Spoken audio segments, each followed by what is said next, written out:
በደንብ አዳምጡኝ እባካችሁ። በህይወታችሁ መጸጸት የማትፈልጉ ከሆነ የሆነ ሰው አንዴ ብቻ አዳምጠኝ፣ አንዴ ብቻ ስማኝ፣ አንዴ ብቻ ላስረዳሽ፣ አንዴ ብቻ አዳምጭኝ እያላችሁ ሲለምናችሁ ንቃችሁ አትለፉ። ፍቅረኛሽ ጥፋት ሰርቶ ወይንም ፍቅረኛ ጥፋት ሰርታ ጥፋቷን ለማስረዳት ያለችበትን ነገር ለመናገር አንዴ ብቻ እያሉ ከሆነ አዳምጧቸው። በቃ ለማዳመጥ አትዘገዩ።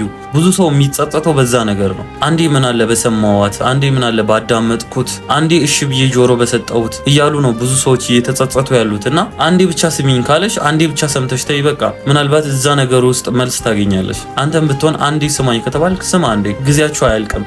ይህን ሁሉ ጊዜ አብራችሁ ቆይታችሁ መቼስ አንዴ ማዳመጥ አይከብዳችሁም። ስለዚህ አንዴ ብቻ አዳምጭኝ፣ አንዴ ብቻ አዳምጠኝ ከተባላችሁ አዳምጡ።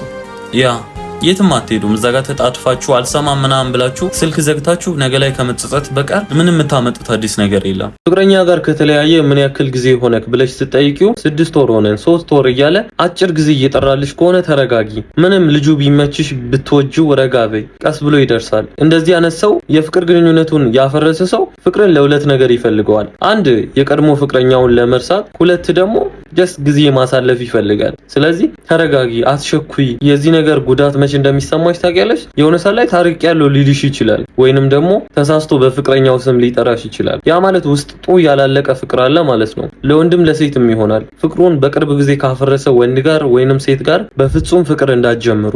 ረጋ በሉ፣ ጊዜ ውሰዱ።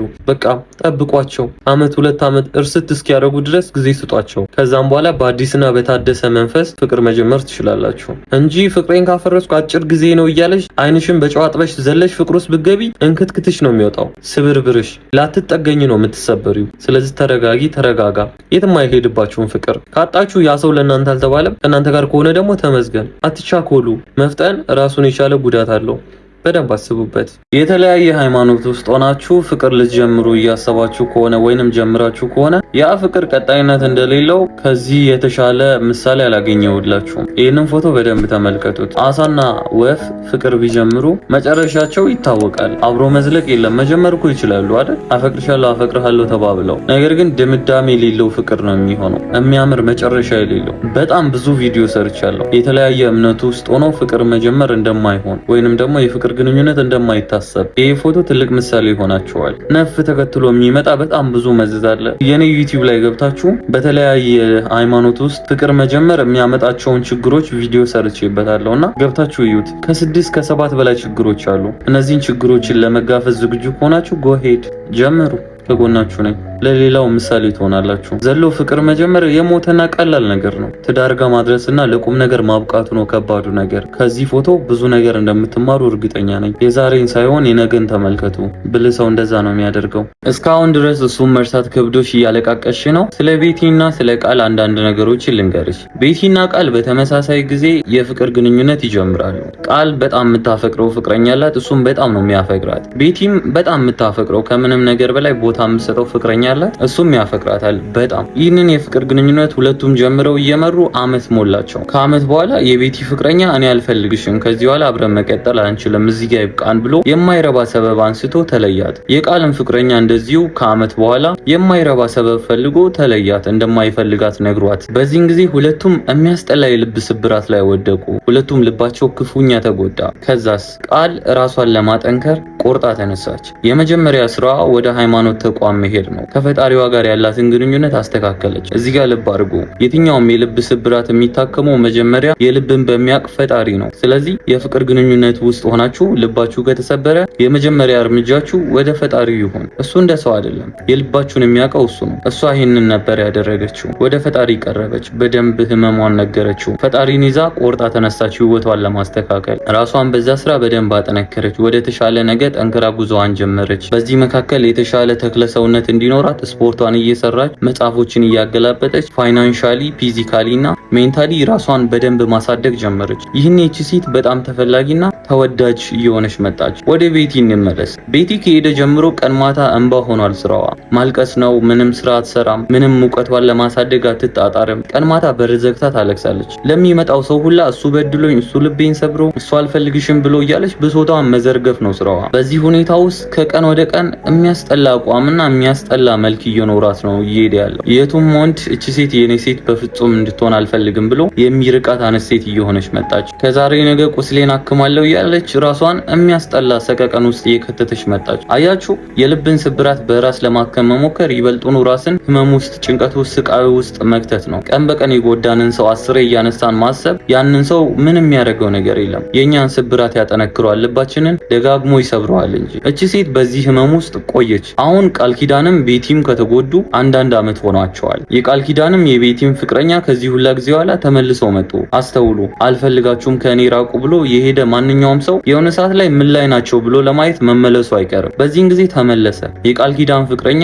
ቃልን በደንብ ሲያያት ተለውጣለች። ስራዋን በደንብ እየሰራች ነው። ወደ ስኬት ጉዞ እያደረገች ነው። ተክለሰውነቷ አሪፍ ነው። አመለካከቷ ሌላ ታሪክ ውስጥ ነው ያለው። በጣም ተሻሽላለች። ያቺ ሰብሯት የሄደችው ሴት ሳትሆን ሌላ ሴት ሆና ጠበቀችው። ይህኔ የጸጸት ስሜት ውስጥ ገባ። ጥፋተኝነት ተሰማው። የቤቲም ፍቅረኛ ወደ ቤት ይሄዳል። ለረጅም ጊዜ ምንም ስራ እየሰራች ስላልነበረ ህይወቷ ተበላሽቶ አገኘ። እዛው የጣላት ቦታ ላይ ነች ያለችው። እዛው ራሷን እንደጣለች ራሷን መንከባከብ አቆማለች። በጣም ራሷን ጥላለች። እማያውቃት ሴት ነበረ የሆነችው። በዚህን ጊዜ ይሄኛው እንኳንም ተውቋት እንደዚህ እንደምትሆን አቅ ነበረ ብሎ ትቷት ነው የሚሄደው። ቼክ አያረጋትም። ይሄንን ወቂ። የቃል ፍቅረኛ ግን የዘላለም ጸጸት ነው ያተረፈው። አየሽ፣ ማንም ሰው ትቶሽ ሄደሽ ቦታ ላይ ከተገኘሽ እዛው ነው ድጋሚ ንቆሽ የሚያልፍሽ። ማንም ሰው ተመልሶ ሲመጣ ወይኔ ከመቼው ይሄ ሁሉ ተፈጠረ የምር ተቀይራለች ብሎ ድንግጥ ልቡ ትርክክ የሚልላት ሴት እንጂ እዛው ጥሏት በሄደ ቦታ ቁጭ ብላ የምታለቃቅሰውን ያችን ሰነፍ ቤቲን እንዳትሆኝ በደንብ አስተውይ። ያንቺ ወድቆ መቅረት ካንቺ ሌላ ማንንም አይጠቅምም፣ አይጎዳም። ይሄን ካወሽ ዛሬውኑ የልብ ስብራትሽን አስሬ እያወራሽ ቁስልሽን መቀስቀስሽን ተይና ዛሬውኑ ራስሽን ለመለወጥ እንደ ቃል ጠንክረሽ ተነሽ። ይሄንን ነው የምልሽ። ምርጫው ያንቺ ነው። እዛው በተሰበርሽበት እንደ ቤቲ ቁጭ ብለሽ ማለቃቀስ ወይንስ እንደ ቃል ህመምሽን ተቀብለሽ ጥርስሽን ነከስ አድርገሽ የተሻለውን ማንነትሽን ለመገንባት ቆርጠሽ መነሳት። ካንቺ ሌላ ላንቺ ማንም የለምና 10 ደህና ነገር አድርጋችሁ አንዱን ማድረግ ባትችሉ ያንን 10 ያደረጋችሁትን ረስተው አንዱን እንደ እንከን ይዘው አንተ እንደዚህ ያነሳው ነህ እንዲህ አትመስለኝም ነበር፣ አንቺ እንደዚህ ያነሳው ነሽ እንዲህ አትመስይኝም ነበር እያሉ ብዙ ካረጋችሁት ይልቅ ትንሿን እንደ እንከን ይዘው ለመለወጥ የእናንተን መጥፎ ባህሪ አጉልቶ ለማሳየት ከሚጥሩ ሰዎች በቻላችሁት አቅም ራቁ። ቀን በቀን እየተጎዳችሁ ነው የምትሄዱት። ልጅ እኮ ሙጠምጢም አይደለም፣ ገድግድ አይሰራ ዘንዶ አይቀልብ ጦንቃይ አይደለም። ምን እንደፈለግኩ አይኔን አይተህ ሳልነግርህ ተረዳኝ። ይሄ ቃልን እኮ የምትጠቀሚ ሲደብርሽ ሲከፋሽ ምናምን ስሜትሽን አይንሽን አይቶ እንዲረዳሽ ስትፈልጊ ነው። ምን እንደፈለግኩ አይኔን አይተህ ወቅ። የማይመስል ነገር አትቀባጥሪ። አስማተኛ አይደለም። በምን ታምር ነው የሚያውቀው ምን እንደፈለግሽ? አውጥተሽ ተናገሪ። ይሄንን ፈልጋለሁ ይሄን አልፈልግም ብለሽ ተናገሪ። አንደበት ያለሽ አውጥተሽ እንድትናገሪ ነው። ሐሳብሽን በደንብ አድርገሽ እንድትገልጭ እንድታወሪ። አይ አልተረዳኸኝም በቃ ምናምን ንገሪው፣ አውሪ። እሱ እየነገረሽ ነው። ተረጂኝ እንዲሁ ከመሬት ተነስተሽ አይልሽም። አንቺም እንደዛው ተረጁ። የምትፈልጊውን ነገር በትክክል ጠይቂው። ይሄንን ፈልጋለሁ ይሄንን አልፈልግም በይ። ሌላ የቤት ስራ አትሁኝበት። እንደዛ የሚባለው ለምሳሌ ከደበረሽ ስሜትሽን ኦኬ ሊረዳ ይገባል። ሲደብርሽ የምታሳየው ፊት ለፊት ነው። ሲከፋሽም እንደዛው እነዚህን ስሜቶችሽን ሊረዳ ይችላል። ምን እንደምፈልግ ወቅ። እንዴት? እስቲ አንቺ እሱ ምን እንደሚፈልግ አይኑን አይተሽ ንገሪው። የማይመስል ነገር አታውሪ። እንደ በሰለ ሰው ተናገሪ። ይህም ቪዲዮ መስራት ይኖርብኝ አላቅም። ነገር ግን አንተ ለመልካም ነገር ተጠቀመው። ፍቅረኛ በህይወቷ የማትረሳውን ወንድ መሆን ትፈልጋለህ? በደንብ አዳምጠኝ። እነዚህ ነገሮችን አድርግ። የመጀመሪያው ነገር የማትችለውን ነገር አስተምራት። ለምሳሌ ሳይክል አትችልም? ኦኬ ውሰዳት፣ አስተምራት። ይህ ነገር ጭንቅላቷ ውስጥ ተቀርጾ ወዲያውኑ የሚቀር ነገር ነው። ስፔሻሊ ተለማምዳ የምችለውን ነገር በአንተ እጅ በኩል ስትችለው ድጋሚ ሌላ ጊዜ ያንን ነገር ስታደርግ አንተ ነህ ጭንቅላቷ ውስጥ የምትመጣው። ስለዚህ በቀላሉ አትረሳም። በልታ ማታውቀው ምግብ አስሞክራት። ሄዳ ማታውቅበት ቦታ ውሰዳት። የሆነ ሰዓት ላይ ስትጠየቅ እዚህ ቦታ ሄደሽ ታውቂያለሽ ወይ ይሄን አድርገሽ ታውቂያለሽ ስትባል ወዲያው ጭንቅላቷ ውስጥ የምትመጣው አንተ ነህ። በዚህ መልኩ አንደኛ የማይረሳ ወንድ መሆን ትችላለህ። ሁለተኛ ተመሳሳይ ስጦታ መስጠት አስለምዳት። አበባም ሊሆን ይችላል፣ ቸኮሌት፣ የሆነ ተራ ትንሽዬ ነገር በየጊዜው ማድረግ አስለምድ። ያንን ባስለመድኩ ቁጥር ለሷ ዩኒክ ነው ያ ነገር የሚሆነው። ደጋግማ አንተ የምትሰጣት ነገር እሷ ጋር ትልቅ ቦታና ዋጋ ያገኛል። ከአንተ ስትለይ ያን ነገር ባየችው ቁጥር ወይንም ደግሞ ያን ነገር የሆነ ቦታ ላይ ሰው ሲያደርገው ካየች ትዝ የምትላት አንተ ነህ። ሶስተኛ ወጣ ያለና ያልተለመደ የፍቅር ስም አውጣላት። በቃ ያልተለመደ ማንም ጠርቷት የማያውቅ የሆነ ደስ የሚል ትርጉም ያለው በሆነ ምክንያት አውጣ። አላውቅም፣ ውበቷን የተንተራሰ ሊሆን ይችላል፣ የተገናኛችሁበትን ቦታ፣ እሷ ለአንተ ያላትን ቦታ የተመረኮዘ የሆነ ትርጉም ያለው የፍቅር ስም አውጣላት። እነዚህ ሶስቱ ናቸው። በዛ አድርጌ እንድሰራ ከፈለጋችሁ ኮሜንት አድርጉልኝ። እነዚህ ነገሮች የሴት ልጅ ጭንቅላት ውስጥ በቀላሉ ገብተው ትልቅ ቦታ አግኝተው አንተን ህይወቷ ውስጥ ትልቅ ሰው የሚያደርጉ ነገሮች ናቸውና መጀመሪያ ላይ እንዳልኩ ግን ለመልካም ነገር ተጠቅመው። ይቅርታ አድርጉልኝና አሁን ላይ አብዛኛው የኢትዮጵያ ወንድ ጅል ነው። ያገኘ ፍቅረኛውን ያገኘው ሰው ላይ መሞከር ይወዳልና ማን ላይ መጠቀም እንዳለብህ ወቅ ለመልካም ነገር አድርገው ያልኩኝም ለዛ ነው። ምንም ጊዜውን ሳይሰስት የሰጣችሁ ሰው ስራ ፈት ስለሆነ ወይንም ጊዜ ሞልቶ ተርፎት ሳይሆን ለእናንተ ካለው ቦታ አንጻር ነው፣ ስለሚወዳችሁ ስለሚያከብራችሁ ብሎ ነው። ይህኔ ቁስን ስራ አለበት። በዛ መሃል እንደምንም ተጋፍቶ ለእናንተ ቴክስት የሚያደርገው ከእናንተ ጋር ለማውራት መንገድ የሚፈልገው ባገኘው አጋጣሚ ሁላ የሚደውለው ለእናንተ ካለው ቦታ አንጻር እንጂ ስራ ፈት ሆኖ ወይንም የሚያደርገውን ነገር አጥቶ አይደለም። ቦታ ስጡት እናንተም በዛው ልክ። ሳሚ የሚባል ልጅ አለ። በጣም የምታፈቅረው ፍቅረኛ አለችው። ከምንም ነገር በላይ ታስብለታለች፣ ትጨነቅለታለች። ችግሩ ሲገባ በሱ ጭንቀት ከሱ በላይ ትጨነቃለች። ምን ላርግልህ፣ ምን ልሁንልህ፣ ነይ ሲላት ትመጣለች፣ ሂጂ ሲላት ትሄዳለች። በየደቂቃው ትደውልለታለች፣ ስሜቷን አስሬ ትነግረዋለች። በሱ ደስተኛ እንደሆነች በጣም ታሳየዋለች። ፍቅረኛዋ ስለሆነ በጣም እሱ ላይ ሙሉ እምነትና ተስፋ አላት እና ከጊዜ በኋላ ምን አይነት ባህሪ ማሳየት ይጀምራል። እሷን ችላ ማለት፣ ጊዜና ቦታ ለመስጠት፣ ስደውልለት እያየ ጸጥ ማለት፣ ቴክስት አይቶ አለመመለስ፣ ኦንላይን ሆኖ ዝም ማለት፣ ደውልልኝ ናፈቀኝ ስትል አትጨቃጨቅኝ ማለት ይጀምራል። አንድ ሰው የምትሰጡት ፍቅር፣ በፍቅር የምትጠይቁት ነገር ጭቅጭቅ እየሆነበት ከሆነ ማስተዋል ያለባቸው ነገር እዛ ሰው ጋር ያለው የፍቅር ስሜት እየደከመ ነው ወይንም ሞቶ ሊሆን ይችላል። አትጨቃጨቅኝ ማለት ጀመረ። ይህንን ቃል ደጋገመው። ችላ ይላታል። ዛሬ ያወራታል፣ ነገ አያወራትም። ኦንላይን ሆኖ ዝም ይላል። ሰላም ደሪ እንዴት አደርሽ ሳይል መተኛት ጀመረ። ለእሷ የሚሰጠው እያንዳንዱ ፍቅር እየደከመ መጣ። በዚህ መሃል ቴዲ የሚባል ልጅ ይመጣል። ሀይ ይላታል። አይታ ጸጥ ትላለች። እሱን ለማናገር ኦንላይን ተቀምጣ ባለችበት 2-3 ቴክስት ይልክላታል። አትጨቃጨቀኝ ምን ፈለክ ምናምን ትለዋለች። በትህትና መተዋወቅ እንደሚፈልግ ነገራት። ቀስ እያለ እያወራም ተዋወቃት፣ ተግባባት። ፍቅረኛዋን እየጠበቀች በመሃል ለዚህኛው ቴክስት መመለስ ጀመረች። ፍቅረኛዋ በጣም ኢግኖር ያደርጋታል። ሊያወራ አይፈልግም፣ እየራቃት ነው። ትቶኛል ብላ ወስና እንዳትወስን እየመጣ ያወራታል።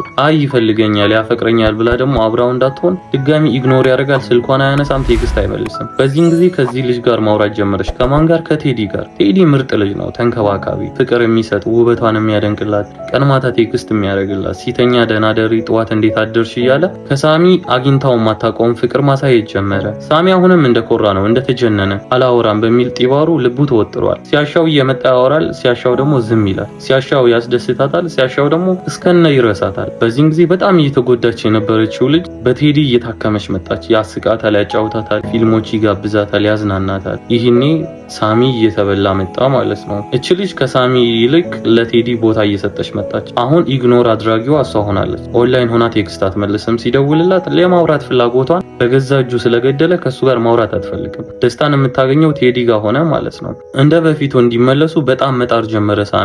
ነገር ግን እየተሳካለት አይደለም። እዚህ ጋር ከሳሚ የተሻለ ፍቅር የሚሰጣት ሰው አግኝታለች። ከቴዲ ጋር ፍቅር መሰጣጣታቸውን፣ መገባብዛቸውን፣ ጊዜ ተሰጣተው ማውራታቸውን ቀጠሉ። እግዚአብሔርን ባርኮላቸው ደስ ወደሚል የፍቅር ግንኙነት ገቡና ጀመሩ። ሳሚ አንተ እንዳትሆን የምሬ ነው ማለት ዛሬ ላይ ይብዛ የሚነስም በጣም ቢዚ ልትሆን እኮ ትችላለህ። በጣም ብዙ ስራዎችም ሊኖሩብህ ይችላል። ግን በቃ አትጣ። እንዴት ነው ከ24 ሰዓት ውስጥ 20-30 ደቂቃ ለሷ የምታጣው? በስራ መዋል እኮ ሽንት ይልሽና ብለህ ወጥተህ የምትመለስበት 5 ደቂቃ አለ። በዛች ደቂቃ ደውለህ ፍቅር መስጠት አይከብድም። ካልደወልክላት ይቅርታ የኔ ፍቅር ዛሬ ስራ ስለበዛብኝ ነው፣ ማታ በደንብ አወራሻለሁ ብለህ አንተ ኢግኖር እያረካት እንዳልሆነ ማሳየት ትችላለህ። ብዙ አልበለ ልልህ የምፈልገው አንድ ነገር ኢግኖርና ጣል ማድረግ ያስንቃል። ከአንተ ሌላ መሄጃ የሌላት እንዳይመስልህ። ፍቅር ይዟት እንጂ እዚህ ጋር ቆመችው ፈላጊ አይደለም። ስለዚህ በቻልኩ አቅም ሙሉ ጊዜን አይደለም ትንሽዬም ብትሆን ጊዜ ስጣት።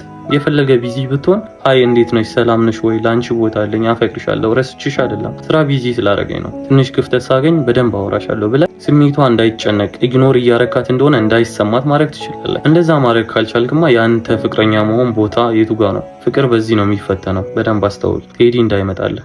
በነገራችን ላይ ፍቅረኛ ላይ ብልጥ ለመሆን መሞከር ብልጥ አያስብልም። ፍቅረኞቻችሁ በነገራችን ላይ ሁሉን ነገር ያውቃሉ። እየተዋሹ እንደሆነ እየተደበቁ እንደሆነ የውሸት ነገር እየተነገራቸው እንደሆነ ለፍቅር ብለው ነው የማያውቁ የሚመስሉት። የምሬን ነው የምልህ። ሁሉን ነገር ታውቃለች። የምታረግባትን የምታወራውን እያንዳንዱን ውሸት ታውቃለች። ግን ጀስት ፍቅር ውስጧ ስላለ ለምንድን ነው ተናግሬ ማሸማቅቀው ብላ ነው እንጂ ታውቃለች። በደንብ ነው የምታውቀው። እስቲ 2018 ላይ እንደዚህ አድርጉ።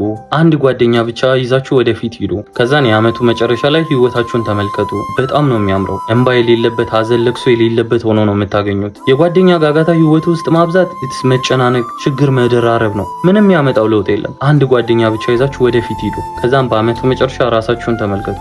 ጌታን ትኮራላችሁ። ያ ጓደኛ ይሆናል ለምትሉት ሰው ይሄን ቪዲዮ ላኩለት። አንተ የሱ ጓደኛ፣ እሱም ያንተ፣ አንቺም የሷ፣ እሷም ያንቺ። አንዳችሁን ይዛችሁ ወደፊት ሂዱ። ፍቅረኛ ካለ ታውቃላችሁ? ፍቅረኛችሁን ጓደኛችሁ አድርጓቸው። ከዛን ስራችሁ ላይ ጠንክራችሁ ቀጥሉ። እኔ ሳጣ አንቺ፣ አንቺ ስታጭ እኔ፣ አንቺ ሲከፋሽ እኔ ሲከፋኝ አንቺ፣ እኔ ስደክም አንተ ስደክም እኔ እያላችሁ ትከሻ ለትከሻ ተደጋግፋችሁ ችግሮችን ታልፋላችሁ። የአመቱ መጨረሻ ላይ ራሳችሁን ተመልከቱ። የምሬ ነው ብላችሁ አንድ ጓደኛ ኢትስ ኢናፍ። የጓደኛ ጋጋታ የሚያመጣባችሁ ችግርና ጭንቀት ብቻ ነው። አንድ ጓደኛ ይዛችሁ ወደፊት